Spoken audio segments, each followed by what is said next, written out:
Congressman, let me move on and ask you about the breaking news that we've had this morning. Earlier, we heard Devin Nunes say that he is going to declassify some of the classified depositions that he's taken. That's important. Got to get your take on that. And then we've got this. Catherine Herridge has gotten her hands on the transcript of a testimony. You were interviewing Lisa Paige, the former lawyer at the FBI, recently in that hearing. And we have these texts from Peter Strzok to Lisa Paige back in 2017 when Peter Strzok was questioning whether or not he should move over to the special counsel Robert Mueller investigation. And he says, an investigation leading to impeachment, ? You and I both know the odds are nothing. If I thought it was likely, I'd be there, no question. I hesitate in part because of my gut sense and concern. There's no big there. Explain this, Congressman. Well, as I told Catherine Herridge yesterday, I wish I could say more about it, but until those transcripts become public, I can only really talk about the around the edges. But Lisa Paige's testimony, I can say, is consistent with a lot of other testimony, to the point that neither she or Peter Strzok and the folks at the center of the Trump-Russia collusion investigation had any evidence of collusion with Russians nearly a year into the investigation. So I asked her about those questions in detail. I was heartened to hear Chairman Nunes say he was going to release those transcripts from the House Intelligence Committee. I would urge Chairman Goodlatte to do the same with respect to Lisa Paige and Peter Strzok and others, because the sooner those transcripts become public, the sooner the public will see that this Russian collusion narrative is at best misleading and at worst false from the onset. So we know that he said there's no there. They had informants trying to lure Trump campaign officials to get them into meetings. They had a media leak strategy, apparently, all the while knowing that there was no collusion. I mean, this is just extraordinary, Congressman. We have some more text for you to walk us through them, because here's another one from Peter Strzok to Lisa Paige. After 2 negative articles were out, he says, well done. What was this media leak strategy, sir?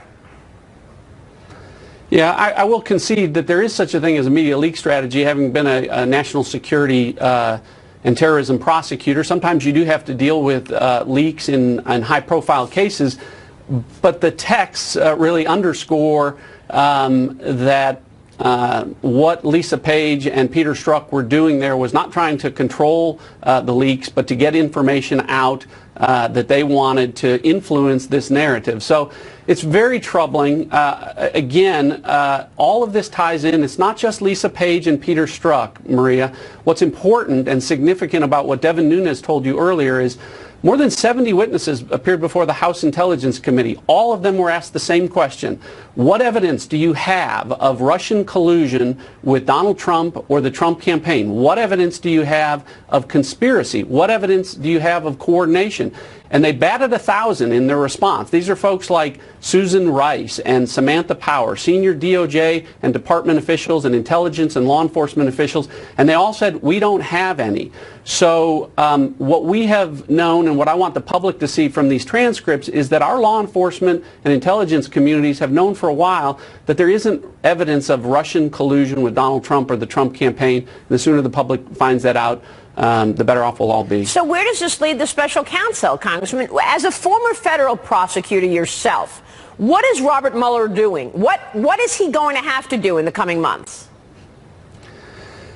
Well, part of what he's doing is still a mystery and a source of frustration to some of us in Congress, because we've only seen the order appointing Bob Mueller. We haven't seen the second scope memo that Rod Rosenstein signed in August of 2017.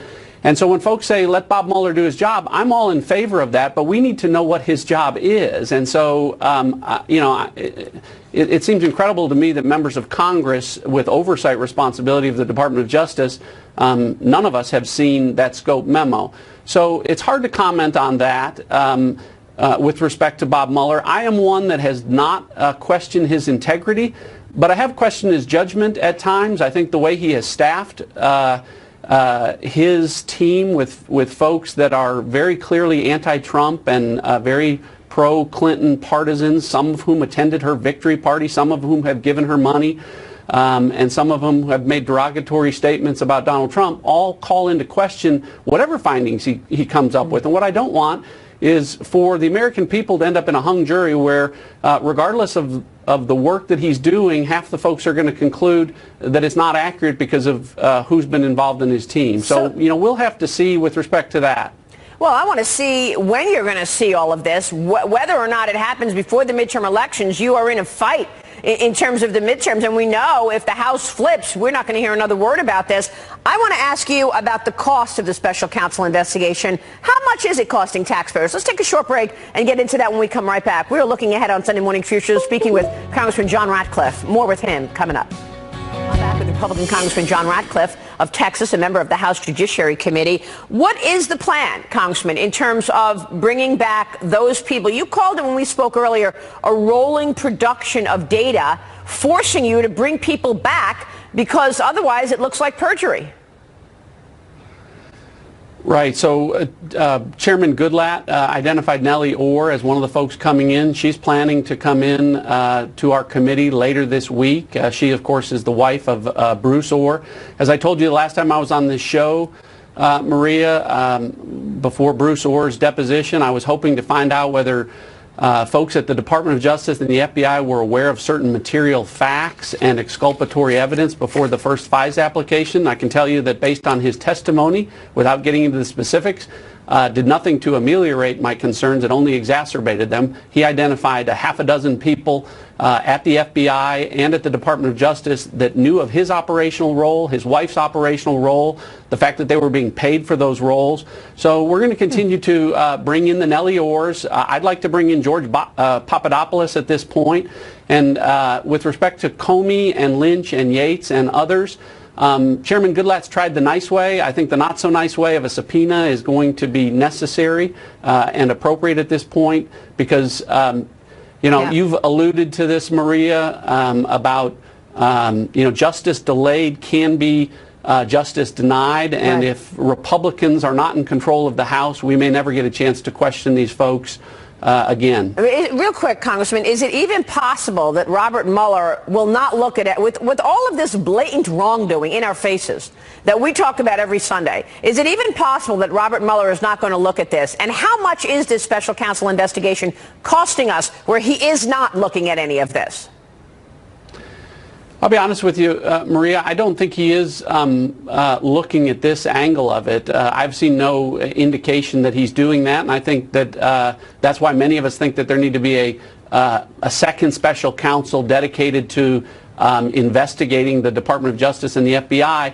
And when I say that, I mean the senior folks within the Obama administration that we've been talking about.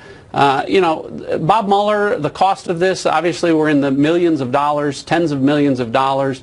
And you know what? It's all worth it if he does write the definitive narrative on Russian interference in our elections. But that's different than Russian collusion with Trump or the Trump campaign. And what I don't want Bob Mueller to do is to fall into the same circle with Jim Comey and allow their actions to influence the outcome of an election or attempt to influence the outcome of an election.